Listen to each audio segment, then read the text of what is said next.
ಒಂದು ಸುಂದರ ಹಸಿರು ತೋಟದಲ್ಲಿ ದೊಡ್ಡ ಮಾವಿನ ಮರ ಇತ್ತು. ಆ ಮರದಲ್ಲಿ ಚಿಂಟು ಎಂಬ ಚಿಕ್ಕ ಗುಬ್ಬಚ್ಚಿ ಸಂತೋಷವಾಗಿ ವಾಸಿಸುತ್ತಿತ್ತು. ಒಂದು ದಿನ ಚಿಂಟು ಆಕಾಶವನ್ನು ನೋಡುತ್ತಿದ್ದಾಗ ಬಾಣದಂತೆ ವೇಗವಾಗಿ ಹಾರುತ್ತಿರುವ ಕೆಲವು ಪಕ್ಷಿಗಳನ್ನು ಅದು ಗಮನಿಸಿತು. ಅವುಗಳ ವೇಗವನ್ನು ನೋಡಿ ಚಿಂಟುವಿಗೆ ತುಂಬಾ ಆಶ್ಚರ್ಯವಾಗುತ್ತಿತ್ತು. ಒಂದು ದಿನ ನಾನು ಕೂಡ ಇಷ್ಟು ವೇಗವಾಗಿ ಹಾರಬೇಕು ಎಂದು ಚಿಂಟು ಮನಸ್ಸಿನಲ್ಲಿ ಯೋಚಿಸಿತು. ಒಂದು ದಿನ ಚಿಂಟು ಒಂದು ಚಿಟ್ಟೆಯನ್ನು ನೋಡಿ ಅದರ ಜೊತೆ ಓಟ ಹಾಕಲು ಪ್ರಯತ್ನಿಸಿತು. ಚಿಟ್ಟೆ ಗಾಳಿಯಲ್ಲಿ ನಿಧಾನವಾಗಿ ತೇಲ್ತಾ ಹೂವಿನ ಬಳಿ ಮೊದಲು ತಲುಪಿತು. ಚಿಂಟು ವೇಗವಾಗಿ ಹಾರಿದರೂ ಚಿಟ್ಟೆಯನ್ನು ಮೀರಿ ಹೋಗಲಿಲ್ಲ. ನಂತರ ಚಿಂಟು ಅಳಿಲಿನೊಂದಿಗೆ ಓಟ ಹಾಕಿತು. ಅಳಿಲು ಕೊಂಬೆಯಿಂದ ಕೊಂಬೆಗೆ ಜಿಗಿದು ಮುಂದೆ ತಲುಪಿತು.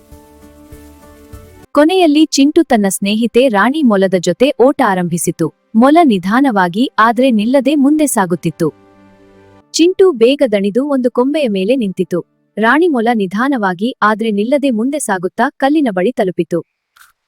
ಆ ದಿನ ಚಿಂಟು ಒಂದು ಮಹತ್ವದ ಪಾಠವನ್ನು ಕಲಿತುಕೊಂಡಿತು. ಪ್ರತಿ ಜೀವಿಯೂ ತನ್ನದೇ ರೀತಿಯಲ್ಲಿ ವಿಶೇಷ ಎಂಬುದನ್ನು ಅದು ಅರಿತುಕೊಂಡಿತು.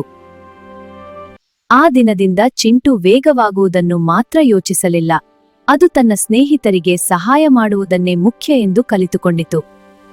ಈ ಕಥೆಯ ನೈತಿಕತೆ ಏನೆಂದರೆ, ಪ್ರತಿ ಜೀವಿಗೂ ತನ್ನದೇ ಆದ ವಿಶೇಷತೆ ಇರುತ್ತದೆ. ಪ್ರಯತ್ನಿಸುತ್ತಲೇ ಇರುವುದು ಮತ್ತು ಒಬ್ಬರಿಗೊಬ್ಬರು ಸಹಾಯ ಮಾಡುವುದು ಜೀವನವನ್ನು ಸುಂದರವಾಗಿಸುತ್ತದೆ.